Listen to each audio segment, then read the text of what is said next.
So today I want to start by talking about a little-known TV show that premiered in 2008. In 2008, this show helped us to understand and enter the world of a guy named Walter White. Now, Walter White was just an average chemistry teacher. His life was pretty mundane. You'd say he was normal. Until one day, he received a diagnosis that changed his life. He was told that he had stage 3A lung cancer. And so that immediately made Walter spring into action. He had a list of things that he wanted to complete before he died. And so Walter is an example of someone who waits until they receive bad news before springing into action. Walter is not a good example in any other way for anything else. So please do not follow his example if you receive life-changing news.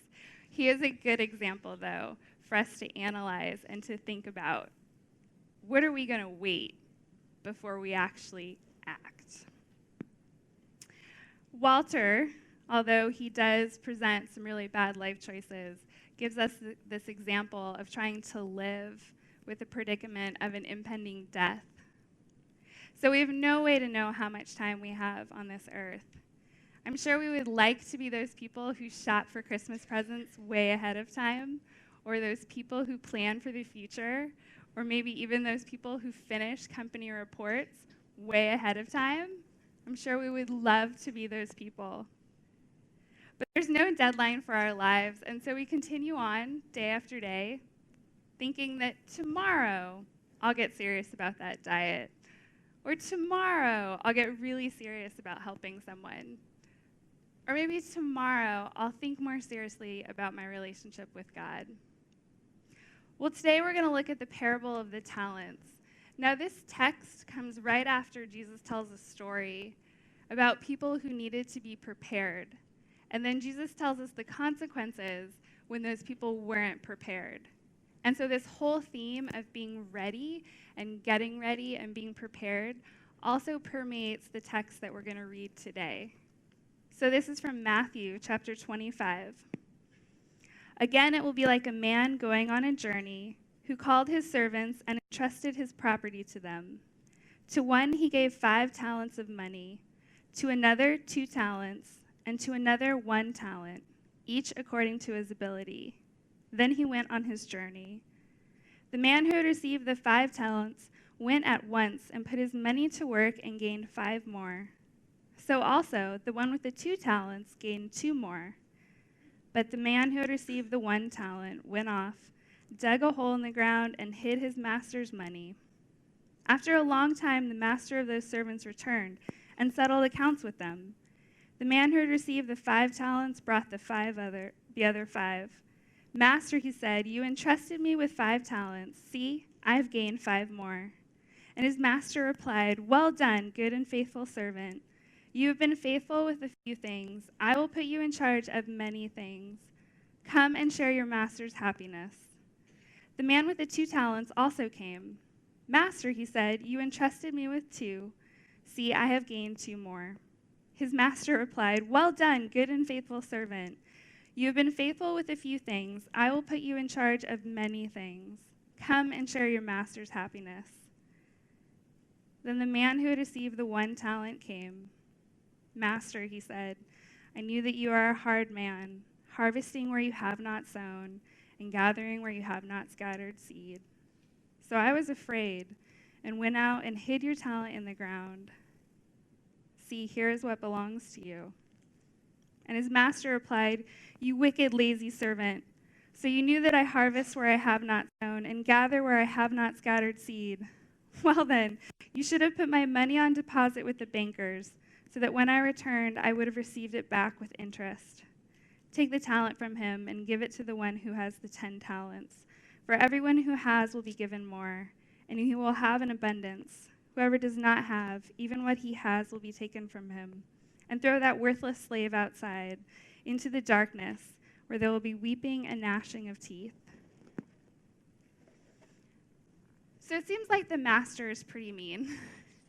I mean, what is going on here? And what is so wrong with the 3rd servant? I mean, the master gets back what's his, so why is he so upset? So while researching for this sermon, I found a calculator that can calculate your life expectancy. And it was developed by the Wharton School, the University of Pennsylvania. You can put in a couple factors like your age, how many times you exercise, what kind of food you eat, genetics, how much time you spend in a car, and who the driver of that car is. And then it'll give you a number. It'll calculate your life expectancy. And you might think that the Wharton School is the medical side of UPenn, but it's actually the business school of the University of Pennsylvania. And so many notable CEOs have come out of this school. CEOs like Donald Trump and John Scully and Elon Musk and even Warren Buffett. Because when we look at time and we look at profit, we realize that this is an economical issue. The economic language used in this passage is a clue to us that the servants were expected to do something with their talents. You can't settle accounts unless there's an expectation that they're actually going to do something with it. So it's like a boss who owns an In-N-Out. And so the boss has to leave and go out of town, and he gives the keys to a store manager. And he says, here, in my absence, you're going to be in charge. And so this store manager is so afraid. He thinks something is going to go wrong. And so he locks the In-N-Out. He doesn't open it at all. He doesn't let anyone in because he's too afraid. And so in essence, what he's done is he's deprived the world of delicious milkshakes and French fries. And that doesn't make any sense to me because why would you do that? I mean, even now at 9:30 in the morning, I want a milkshake. Who doesn't? So sure, the place is spotless, nothing is broken, but the place has not been used for its intended purpose. It was made for burgers and fries. The parable is not interested in how clean your slate is when it comes time to settle accounts, but rather in whether or not you have taken active risks and responsibly handled what you've been given. The issue of this parable is not really about money, but about stewardship. What have the disciples done with what they've been given? And last night, I had a conversation with someone, and he did not appreciate this parable. And I'm with you. I want to be like the third servant. I'm a saver. But we're not talking about the principles of financial peace right here. This is not about the money. So in my mind, when I say it, I would totally bury it and save it. That's not the point. It's not about the coins. So let's just throw that out. The master's out of town, and no one knows when he's going to return. And maybe if the servants knew when the master was returning, they would have worked harder. It's like your spouse goes out of the house and says, I want you to complete this to-do list. I'll be back in a few hours. Some of us are going to wait a little while before we start on that list, right? And then what if your spouse comes home unexpectedly and you haven't finished the list and your spouse is upset? Would you call them unfair? Would you say, wait, I didn't know when you were coming home? The parable is really pointing to a greater reality. We have no way of knowing how many days we have on this earth. We also have no way of knowing when Christ is going to return in glory. But we do know that we need to get ready. And so in order to get ready for Christ's return, we have to actively wait. And it doesn't seem like those two words go together. We're coming out of a very busy season. Your calendars might have been full of parties, planning for those parties, holiday shopping, food, more food, travel plans, food, presents. We've been given food, right? I know. Apparently, we all need to go to In-N-Out and get some milkshakes. We've been given the gift of life. And we're doing a pretty good job of filling up that life. And in the children's book, The Phantom Toll Booth, Milo is a boy who's bored with his life. And so he comes across the frightening, faceless, terrible Trivium, who's described as a demon of petty tasks and worthless jobs, ogre of wasted effort and monster of habit. Milo and his friends fall under his spell, agreeing to perform busy work, like moving a pile of sand from one place to another, grain by grain, with tweezers. And in the book, the explanation that the terrible trivium gives for this terrible fate, he says if you only do the easy and useless jobs, you'll never have to worry about the important ones which are so difficult. You just won't have the time. For there's always something to do to keep you from what you really should be doing. And I think we have this sick joy in being crazy busy because it means I'm important and I'm sought after and I'm needed. But the spiritual downside of being crazy busy is that we lose the ability to connect. We don't build community, and we're also not quiet. So when I actively wait, what I mean is to participate in and progress toward a goal. We need to take time to listen to what God has spoken and to combat the apathy that is inevitably going to creep in when I realize just how long I've been waiting. So at the gym, one of the boot camp instructors, she'll tell us exactly how long the time drill is going to be. Sometimes it's 60 seconds, sometimes it's 90 seconds. And 90 seconds is an excruciating long time when you're doing burpees. And so she'll say, you can do anything for 90 seconds. And I always want to say, liar, liar. Because when it comes to burpees, that's a really long time. But it's true. I can do burpees for 90 seconds because I know that there is a finish line. There is an end, and it will come in 90 seconds after we start those terrible things. So if I knew my days were numbered, would I take back control of my life and fight for more? I love the end of the video with the jelly beans because it gives us something small to chew on. What are you going to do with one day? How are you going to spend the next day of your life? Not the whole jar, just one day. What am I going to do with today? So the first two servants are able to double the master's investment. The first servant immediately takes action and gains 5 more.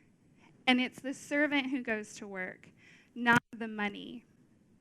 He didn't need to think about the instructions. He doesn't need to ponder. He knows what to do, and he immediately gets to work. And he makes good and effective use of what he's initially been given. And then the second servant follows in his footsteps, and he also doubles the amount. They're each entrusted with their master's possessions. They each receive according to their ability. They've been given something. They already had the ability. The talents don't symbolize that they have ability. They've all been given something. So yes, even though that third servant didn't do something, he still was given something. They all have the same foundation. Everyone has received.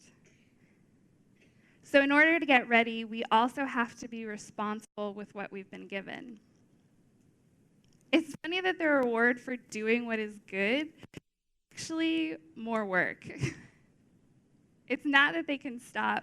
It's not like the master says, good job, you're done, congratulations. That's not what the master says. The master's like, great, here's even more responsibility. Not retirement, but responsibility. The first two servants are called good in the sense that they are useful, and they're welcomed into the joy of their master and put in charge of many things because they've been faithful with little. Now, the talent was originally a measurement of weight, but it also stood for a large amount of money. So 1 talent is equal to 6,000 denarii, and 1 denarius was equal to the amount that a day laborer would earn.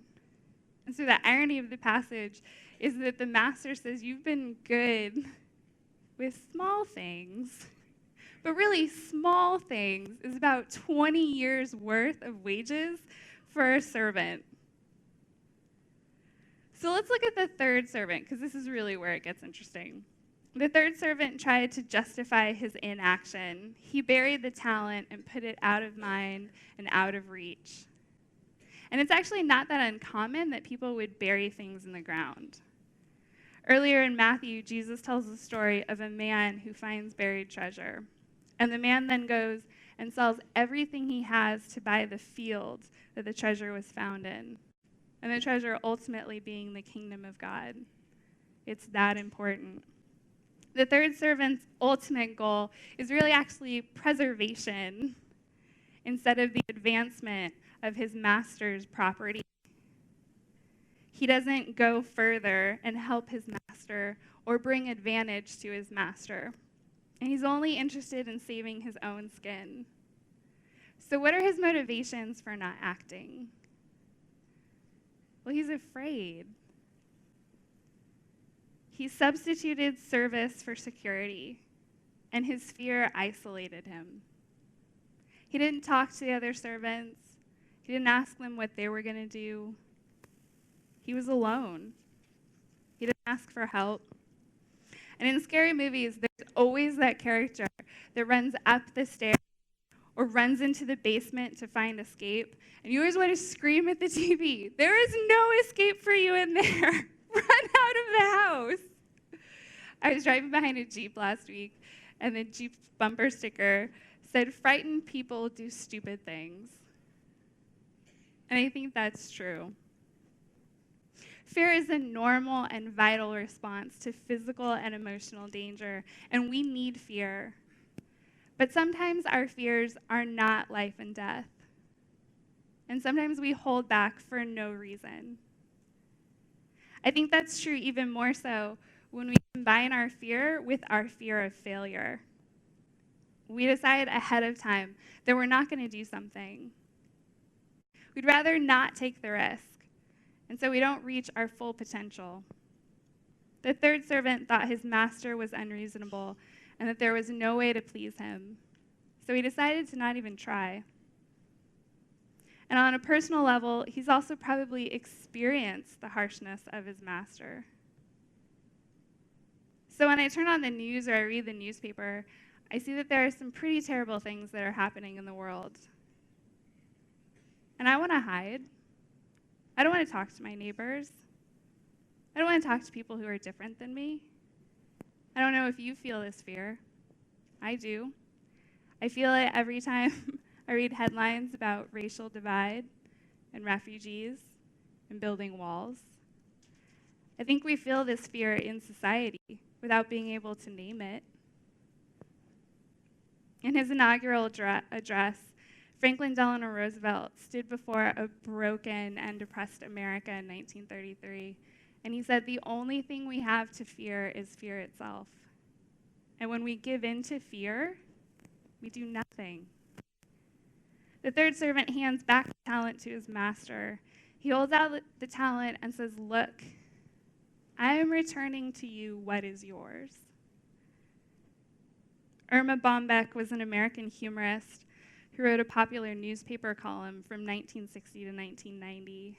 And toward the end of her life, she said this: "When I stand before God at the end of my life, I would hope that I would not have a single bit of talent left and could say, 'I used everything you gave me.' When I stand before God at the end of my life, do I want to say, 'I followed all the rules, I played it safe'? Or do I want to say, 'I used my life for your glory'?" So don't bury what God has entrusted to you. Put it to work for the glory of God. Another thing we can do to be ready is to serve God faithfully. The first servant is given the talent of the third servant because he had faithfully made good use of the talents and produced results. And so some reading this parable might think that this means that we are saved by the good works that we do. And that's not what this parable is telling us.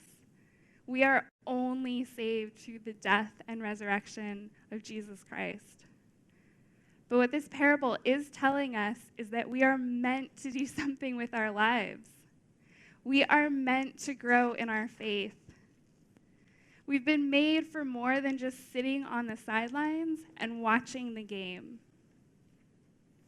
And so as we close out this year and we look back on the last year, we can see how we've changed in the year. We can also see how we've changed in a single day. So looking forward, I want to ask you this question, and it's just rhetorical. But what are you going to do with your life? So Mark, what are you going to do with your life? And so these are jelly beans that are just a reminder. What are you going to do with your life? How are you going to serve God?